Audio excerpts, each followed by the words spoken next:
प्रिय दर्शकों, मैं आप सभी का इस क्रमबद्ध बाइबल अध्ययन कार्यक्रम सत्यवचन में हार्दिक स्वागत करती हूँ। मुझे आशा ही नहीं परंतु पूर्ण विश्वास है कि उत्पत्ति की पुस्तक के अध्ययन के द्वारा अवश्य ही महत्वपूर्ण बातों को सीखेंगे। मैं ये भी आशा करती हूँ कि आप आज के अध्ययन के लिए तैयार हैं। मित्रों, आज हम परमेश्वर के वचन से उत्पत्ति की पुस्तक उसके अध्याय 3 पद 1 से पद 6 पर मनन करने वाले हैं। आज हम इसमें देखेंगे सर्प का परमेश्वर के वचन को अस्वीकार करना, स्त्री और पुरुष का परमेश्वर के वचन का उल्लंघन करना और भविष्य के लिए परमेश्वर की योजना। तो आइए हम परमेश्वर के दास के द्वारा इन महत्वपूर्ण विषयों को सीखें।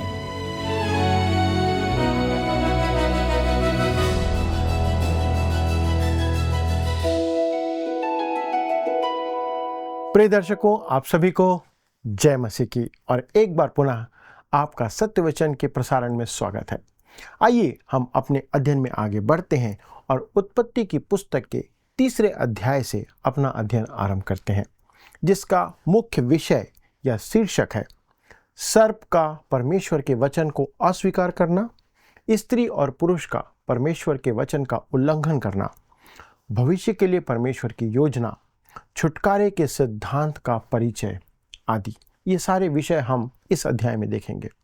मित्रों, अब हम एक ऐसे भाग में आते हैं और प्रवेश करते हैं जिसे कुछ लोग बाइबल का सबसे महत्वपूर्ण भाग मानते हैं। और दोस्तों, मेरा विश्वास है कि सभी रूढ़िवादी व्याख्याकर्ता इसे इसी दृष्टिकोण से देखते हैं और स्वीकार भी करते हैं। बाइबल के एक व्याख्याकार डॉक्टर ग्रिफिथ थॉमस, उन्होंने ऐसा कहा था कि उत्पत्ति की पुस्तक के अध्याय 3 को आप बाइबल का केंद्र बिंदु कह सकते हैं। अगर आपको इस बात पर कोई शंका है तो दोस्तों, आप उत्पत्ति के पहले 2 अध्याय पढ़ें। अब इसके बाद आप तीसरे अध्याय को छोड़कर अध्याय 4 से 11 तक पढ़ें। दोस्तों, आपको एक ऐसा खालीपन, एक ऐसा वैक्यूम अनुभव होगा जिसे भरे जाने की आवश्यकता आपको महसूस होती रहेगी। आपको लगेगा कि कुछ छूट रहा है, ऐसा जैसे कुछ छूट गया है। उदाहरण के लिए उत्पत्ति अध्याय 1 और 2 में हम मनुष्य को उसकी अबोध या नादान स्थिति में पाते हैं, जहां पर वो इनोसेंट था। आप देखते हैं कि सब कुछ सिद्ध अवस्था में पाया जाता था तथा परमेश्वर और मनुष्य के बीच हमें एक सहभागिता और उन दोनों के बीच में उस संबंध को देखने को मिलता है। पर जैसे ही आप उत्पत्ति के 4थे अध्याय में आते हैं और उसे अध्याय 11 तक आप पढ़ते हैं और पढ़ते चले जाते हैं, तो आपको वहां पर जलन, क्रोध, हत्या, झूठ, दुष्टता, भ्रष्टाचार, विरोध, न्याय तथा दंड देखने को मिलता है। दोस्तों, अब यह प्रश्न उठता है कि यह सब कुछ कहां से प्रवेश कर गया, कहां से आरंभ हुआ, कहां से वो पाप का उद्गम हुआ जो कि यहां पर देखने को मिलता है। मेरा ऐसा मानना है कि पाप का उद्गम या उसका स्टार्टिंग उत्पत्ति के अध्याय 3 में नहीं होता है, पर जहां तक मनुष्य के जीवन में पाप के प्रवेश करने का सवाल उठता है, वह दोस्तों यहां से होता है, अर्थात अध्याय 3 से। दोस्तों, मैं आपको परमेश्वर के एक भक्त के द्वारा अध्याय 3 पर उसके कथन को सुनाना चाहता हूं, साझा करना चाहता हूं। वे कहते हैं, जब हम पीछे जाकर उसके उद्गम को देखते हैं तो मानो हम ईश्वरीय सच्चाई की कई नदियां या कई बातों को वहां पर पाते हैं।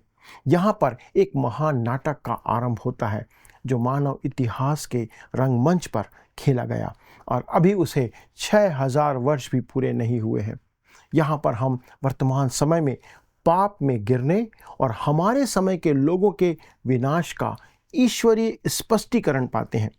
दोस्तों, यहाँ पर हम हमारे शत्रु शैतान की धूर्त चालाकी के विषय में जान पाते हैं और यहाँ पर हम मनुष्य की संपूर्ण धार्मिकता के पथ पर चलने की असमर्थता, उसकी अयोग्यता को देखते हैं। जब परमेश्वर का अनुग्रह उस पर से रोक दिया गया या वहाँ पर एक रुकावट पैदा की गई। दोस्तों, यहाँ पर हम पाप के आत्मिक प्रभाव और उसके परिणामों को देखते हैं कि मनुष्य परमेश्वर से क्यों दूर भागता चला जा रहा है या भागना चाहता है। आज मनुष्य की यही दशा है। यहाँ पर हम पापी मनुष्य के प्रति परमेश्वर के व्यवहार को देखते हैं। दोस्तों, यहाँ पर हम मनुष्य के स्वाभाविक आदत पर ध्यान देते हैं। यहाँ पर हम मानव स्वभाव की सार्वभौमिक प्रवृत्ति को देखते हैं कि वह कैसे अपनी नैतिक शर्म को अपनी ही बनाई गई युक्ति से ढांकने का प्रयास करता रहता है। दोस्तों, यहाँ हमें उस अनुग्रह पूर्ण व्यवस्था के बारे में सिखाया जाता है जो परमेश्वर ने हमारी सबसे बड़ी आवश्यकता को पूरी करने के लिए यहाँ पर प्रकट किया या पूरा किया। दोस्तों, यहीं से भविष्यवाणी की वह अद्भुत धारा आरंभ होती है जो पवित्र शास्त्र में दी गई है। दोस्तों, यहाँ पर हम सीखते हैं कि मनुष्य किसी मध्यस्थ के बिना परमेश्वर के पास पहुँचने में असमर्थ है। दोस्तों, अब आइए हम आगे बढ़ते हैं और पहले विषय को देखते हैं जो है शैतान या सर्प परमेश्वर के वचन के प्रति संदेह का बादल उत्पन्न करता है। पहले भाग में हम पाते हैं कि कैसे मनुष्य के लिए परीक्षा का जाल बिछाया जाता है। आइए हम इस बात को जानने के लिए पढ़ते हैं। उत्पत्ति अध्याय 3 उसका पद 1 लिखा है, यहोवा परमेश्वर ने जितने बनैले पशु बनाए थे उन सब में सर्प धूर्त था। उसने स्त्री से कहा, क्या सच है कि परमेश्वर ने कहा तुम इस वाटिका के किसी वृक्ष का फल न खाना? मित्रों, यहाँ पर अब एक प्रश्न उठता है कि परीक्षा क्यों? Why is this temptation? दोस्तों, यदि हम मुड़कर कुछ क्षण के लिए अध्याय 1 और अध्याय 2 को देखते हैं तो हम पाते हैं कि परमेश्वर ने मनुष्य को निर्दोष बनाया, उसे अबोध बनाया, उसे इनोसेंट बनाया, परंतु मनुष्य को धर्मी नहीं बनाया था। मनुष्य अबोध था लेकिन धर्मी नहीं था। अब प्रश्न उठता है कि धार्मिकता क्या है? What is righteousness? धार्मिकता वह निष्कपटता या निर्दोषता है जो परीक्षा के समय में भी बनी रहती है। अर्थात जब आप परीक्षा में होते हैं तब भी आप निर्दोष बने रहते हैं। ये है धार्मिकता। यहाँ पर ध्यान देने की योग्य बात यह है दोस्तों कि परीक्षा या तो आपको उन्नत कर सकती है या फिर आपको नष्ट करके गर्त में ले जा सकती है। वह दोनों में से एक काम अवश्य तौर पर आपके जीवन में करेगी। मित्रों, अदन की वाटिका कोई कांच का घर नहीं था और ना ही मनुष्य कांच के घर में इस प्रकार से रखा गया था जैसे कोई पौधा रखा जाता है। मनुष्य का चरित्र उन्नत किया जाना था, उसे बढ़ाया जाना था, उसे बेहतर बनाया जाना था, उसका विकास होना था और सिर्फ परीक्षा की उपस्थिति में यह संभव हो सकता था। मनुष्य एक जिम्मेदार व्यक्ति होने के लिए रचा गया है तथा उसकी जिम्मेदारी परमेश्वर की महिमा करने, परमेश्वर की आज्ञा मानने, परमेश्वर की सेवा करने और ईश्वरीय प्रशासन उसके अधिकार के अधीन रहने के लिए वह बनाया गया है। दोस्तों, मनुष्य ने स्वयं को नहीं रचा है और मैं नहीं सोचता कि कोई ऐसा दावा कर सकता है कि मनुष्य स्वयं से इस सृष्टि में आया है, परंतु परमेश्वर ने ही मनुष्य को रचा है। और परमेश्वर ने मनुष्य के लिए जो शर्त रखी थी उसमें उसने कोई मनमानी नहीं किया था। परमेश्वर ने मनुष्य से उत्पत्ति 2:17 में कहा था, पर भले या बुरे के ज्ञान का जो वृक्ष है उसका फल तू कभी ना खाना, क्योंकि जिस दिन तू उसका फल खाएगा उसी दिन अवश्य मर जाएगा। उस वाटिका में फल खाने के लिए केवल वही अकेला पेड़ नहीं था, इस बात को आप ध्यान रखिए, और भी पेड़ थे। अगर मनुष्य उस पेड़ का फल ना खाकर भूख से मर जाता या फिर उससे यह कहा जाता कि अगर मनुष्य इसे खाएगा तो मर जाएगा, तो दोस्तों यह उस पर मनमानी होती। अर्थात कहने का यह है कि मनुष्य के लिए केवल वही एक पेड़ उपस्थित नहीं था जिसका उसे फल खाना था। बगीचे में फल देने वाले और भी पेड़ थे और पेड़ों की भरमार थी। इसलिए दोस्तों, मनुष्य को उस पेड़ का फल खाने के लिए कोई आवश्यकता नहीं थी। वो नहीं खाता तो कुछ नहीं होता। इसलिए हम पाते हैं दोस्तों कि मनुष्य एक जिम्मेदार प्राणी के रूप में सामने आता है। परमेश्वर चाहता था कि वो अपनी जिम्मेदारी समझे कि क्यों परमेश्वर चाहता है कि वो अपना निर्णय सही रीति से ले। दोस्तों, पहले पद में हमारा परिचय उस सर्प अर्थात शैतान से कराया जाता है। इस कारण एक तत्काल हमारे मनों में स्वाभाविक प्रश्न आ सकता है कि संसार में वह कहाँ से आया, ये शैतान कहाँ से प्रवेश कर गया, अदन की वाटिका में वह कैसे आ जाता है। मित्रों, जितना मैं परमेश्वर के वचन को समझकर आपको बता सकता हूँ, मैं इतना जानता हूँ कि सर्प उस स्थान में एक रेंगने वाले जंतु के रूप में रखा नहीं गया था। वास्तव में हमें यह नहीं बताया गया है कि वह वहाँ कहाँ से आया। हमें बस यही बताया गया है कि वह वहाँ पर उपस्थित था। परमेश्वर के वचन में दोस्तों बहुत सी ऐसी बातें हैं जो प्रकट नहीं की गई है और हमें उसे ऐसा ही मानकर चलना होगा। सर्प एक ऐसा जीव था जिसका उपयोग शैतान कर सकता था और शैतान ने उसे उपयोग किया। दोस्तों, क्या आज भी शैतान ऐसा नहीं करता है? पौलुस दूसरा कुरिन्थियों 11 अध्याय के पद 14 में कहता है, यह कुछ अचंभे की बात नहीं, क्योंकि शैतान आप भी ज्योतिर्मय स्वर्गदूत का रूप धारण करता है। मित्रों, पवित्र शास्त्र की अन्य पुस्तकों की तुलना में प्रकाशित वाक्य की पुस्तक में सबसे अधिक शैतान के बारे में लिखा गया है। प्रकाशित वाक्य 12 अध्याय पद 9 में लिखा है, तब वह बड़ा अजगर अर्थात वही पुराना सांप जो इब्लीस और शैतान कहलाता है और सारे संसार को भरमाने वाला है, पृथ्वी पर गिरा दिया गया और उसके दूत उसके साथ गिरा दिए गए। मित्रों, यह प्राणी रेंगने वाला जीव उस समय नहीं था जैसा कि आज हम विचार करते हैं या हम समझते हैं, तथा परमेश्वर का वचन हमें उसका ऐसा चित्रण नहीं देता है। प्रकाशित वाक्य 20 अध्याय के पद 2 में लिखा है, उसने उस अजगर अर्थात पुराने सांप को जो इब्लीस और शैतान है पकड़ के 1000 वर्ष के लिए बांध दिया। मित्रों, इस प्राणी में अद्भुत योग्यता है।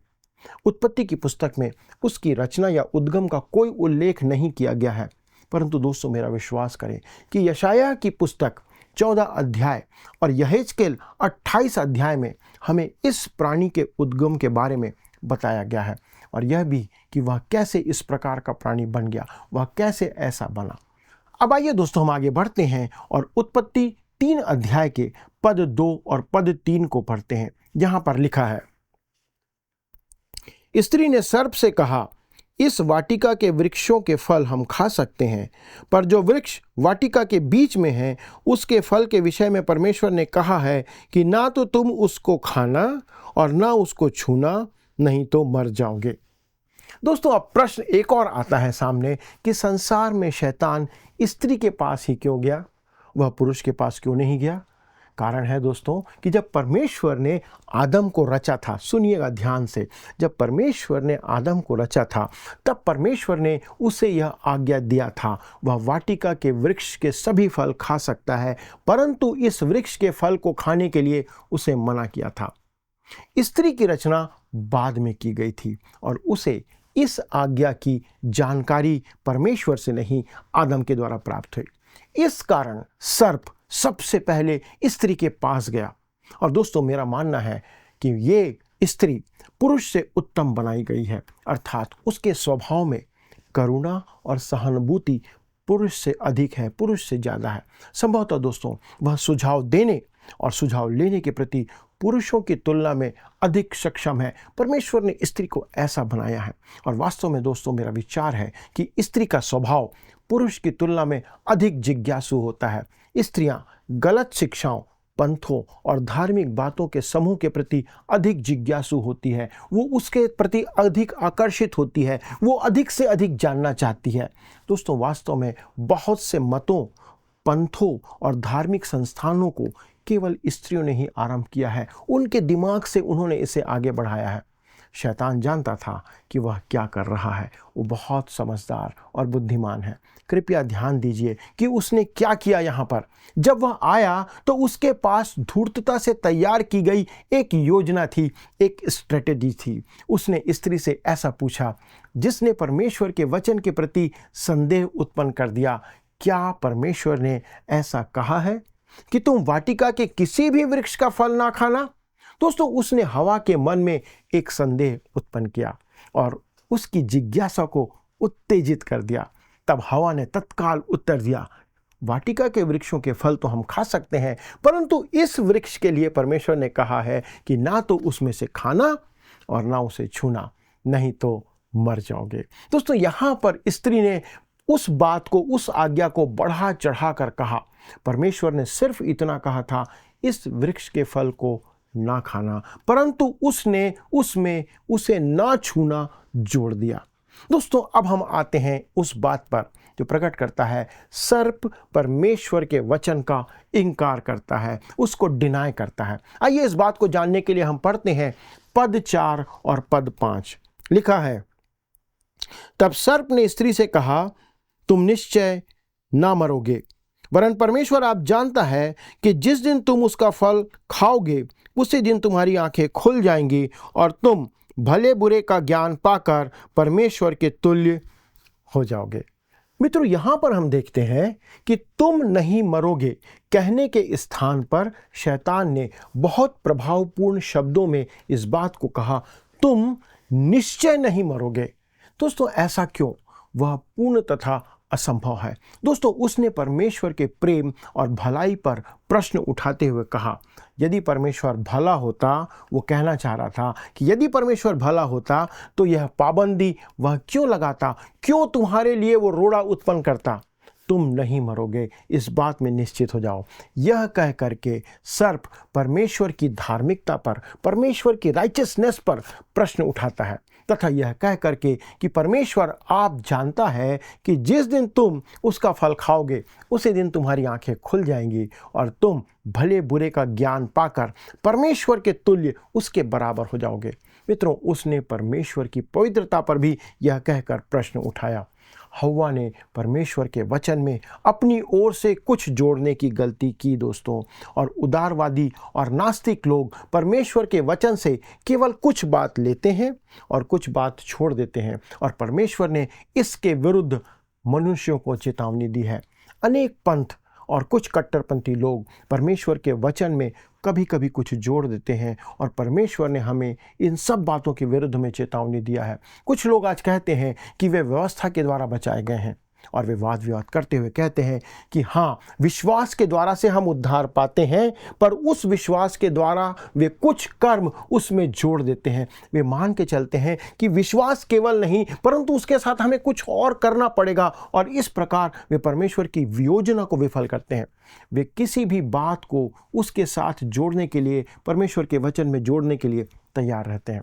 दोस्तों, परमेश्वर का वचन यूहन्ना रचित सुसमाचार 6वें अध्याय के पद 29 में कहता है, यीशु ने उन्हें उत्तर दिया, परमेश्वर का कार्य यह है कि तुम उस पर जिसे उसने भेजा है अर्थात प्रभु यीशु मसीह पर विश्वास करो। दोस्तों, यह बहुत महत्वपूर्ण पद है। तब हम देखते हैं कि सर्प बड़ी चतुराई से परमेश्वर का विरोध करता है और अपने वचन को परमेश्वर के वचन से बदल देता है, बदलने का प्रयास करता है और बदल देता है। रोमियो की पत्री हमें विश्वास की आज्ञाकारिता की सच्चाई सिखाती है कि हमें कैसे विश्वास के प्रति आज्ञाकारी बने रहना है और उस सच्चाई में रहना है। विश्वास हमें आज्ञाकारिता की ओर ले जाता है, इस बात को ध्यान रखिए, और अविश्वास अनाज्ञाकारिता की ओर ले जाता है। यदि आप विश्वास करते हैं तो आप आज्ञाकारी बने रहेंगे, और यदि आप विश्वास में नहीं हैं तो आप अनाज्ञाकारी होते चले जाएंगे। दोस्तों, ये परमेश्वर के वचन की विशेषता है। संदेह भी हमेशा अनाज्ञाकारिता की ओर ही लेकर के जाता है, इस बात को भी याद रखें। यदि आपके मन में परमेश्वर के वचन के प्रति संदेह है तो वह आपको डिसओबीडिएंट कर देगा, आप अनाज्ञाकारी होते चले जाएंगे। आइए दोस्तों, अब हम आगे बढ़ते हैं और पद 6 पर आते हैं। इस पद 6 पर हम एक और बात को देखते हैं कि पुरुष और स्त्री दोनों परमेश्वर के वचन की अवहेलना करते हैं, उसकी अवज्ञा करते हैं, उसका इनकार करते हैं। आइए हम पढ़ते हैं पद 6 को।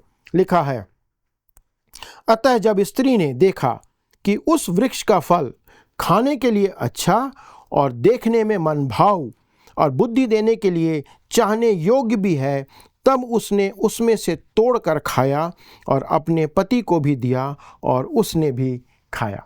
मित्रों, यहाँ पर ध्यान दीजिए कि शैतान ने जो निवेदन स्त्री से किया था बहुत ही रोचक है, बहुत इंटरेस्टिंग है। दोस्तों, यह अपील उसकी देह के लिए थी, उसके शरीर की आवश्यकता के लिए थी। वृक्ष का फल खाने के लिए अच्छा था जैसा लिखा है, परंतु वह सब कुछ नहीं है। दोस्तों, हमारे जीवन के लिए फल या भोजन सब कुछ नहीं है। यह वह बात नहीं है जो वास्तव में महत्वपूर्ण है दोस्तों यहाँ पर, कि हम किस पर ध्यान देते हैं।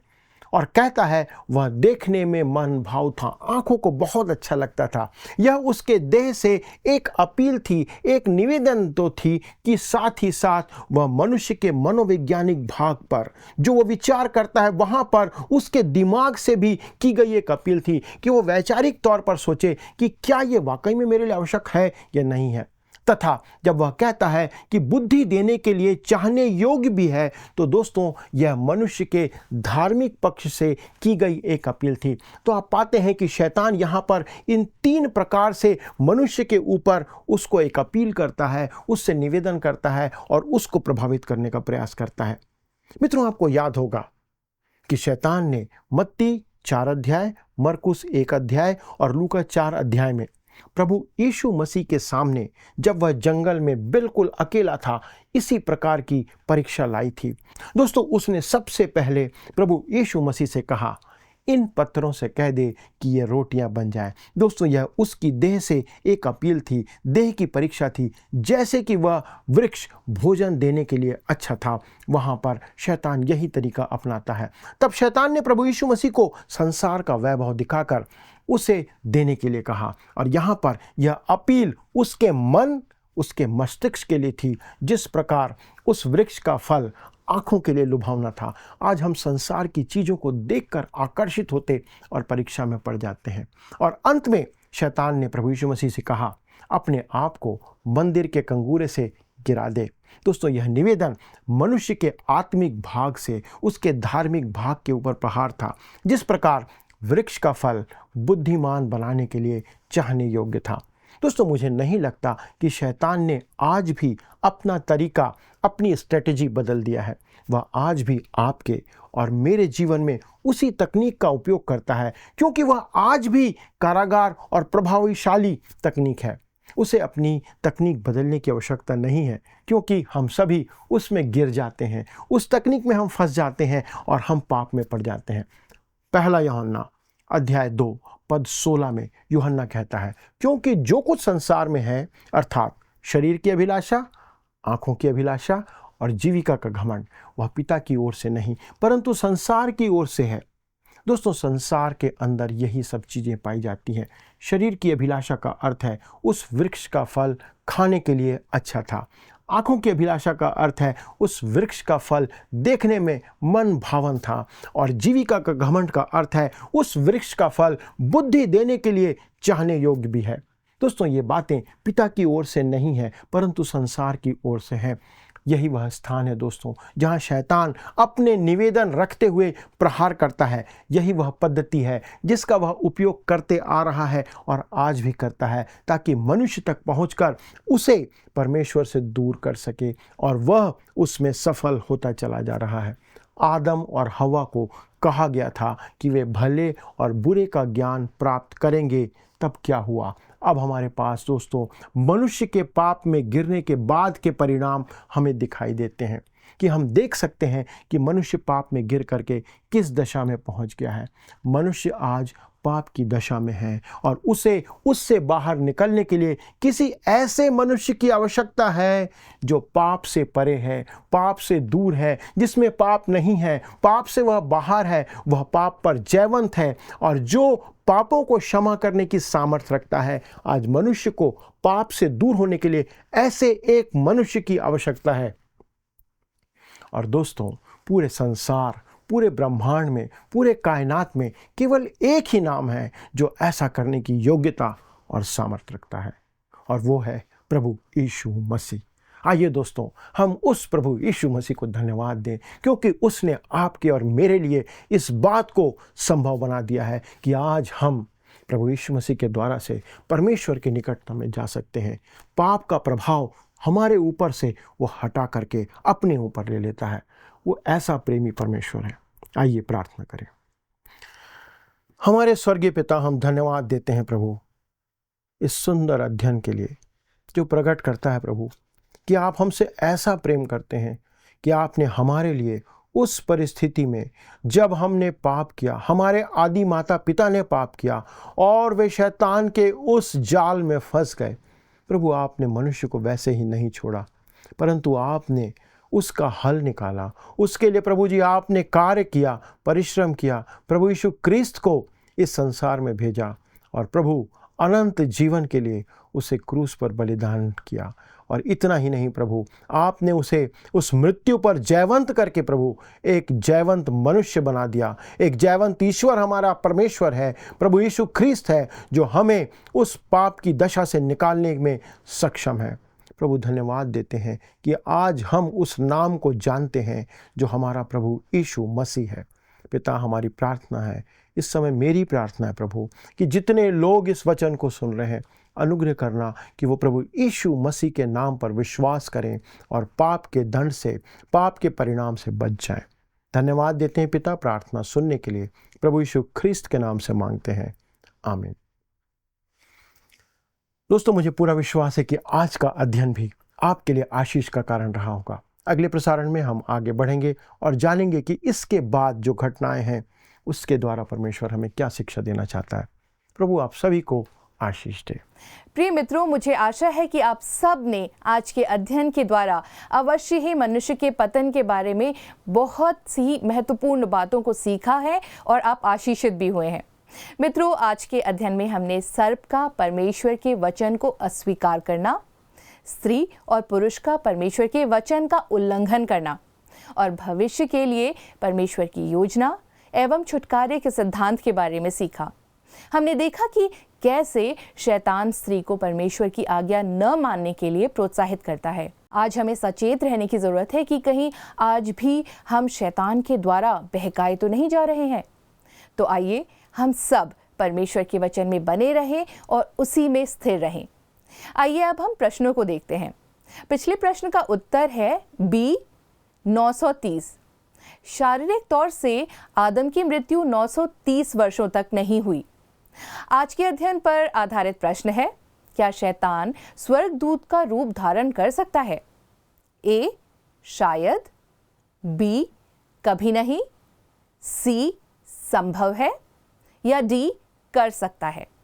मित्रों, इस प्रश्न का उत्तर हमें कल सुबह 6 बजे से पहले विकल्प ए, बी, सी या डी के साथ अपना नाम, पता, स्थान के साथ 9651433397 96514 33397 पर SMS या WhatsApp करें।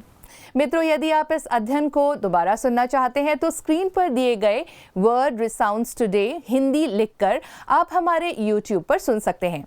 अधिक जानकारी और प्रार्थना के लिए आप दिए गए नंबर 9651433397 96514 33397 पर संपर्क कर सकते हैं।